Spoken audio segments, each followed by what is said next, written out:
Hello అండి, ఈరోజు సింపుల్గా దొండకాయ పచ్చడి ఎలా చేసుకోవాలో చూసేయండి. దీనికోసం ముందుగా స్టవ్ వెలిగించుకొని పెనం పెట్టుకొని 3 స్పూన్ల ఆయిల్ వేసుకోవాలి. ఆయిల్ వేడెక్కాక అందులో తరిగి పెట్టుకున్న దొండకాయ, రాళ్ళుప్పు 1 స్పూన్ వేసుకొని బాగా ఫ్రై చేసుకోవాలి. ఇలా కలర్ మారే వరకు ఫ్రై చేసుకొని ఒక ప్లేట్లోకి తీసి పక్కన పెట్టుకోవాలి.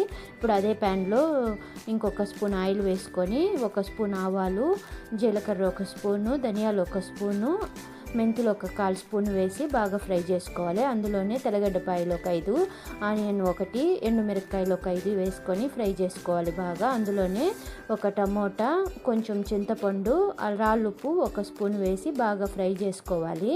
ఇది ఇలా ఫ్రై చేసుకొని పూర్తిగా చల్లారబెట్టుకోవాలండి. చల్లారబెట్టుకున్నాక ఇది మొత్తము మిక్సీ జార్లోకి వేసుకొని గ్రైండ్ చేసుకోవాలి. ఇప్పుడు అందులోనే దొండకాయ కూడా వేసి బరగ్గా మిక్సీకి వేసుకుంటే దొండకాయ పచ్చడి రెడీ అయిపోయిందండి.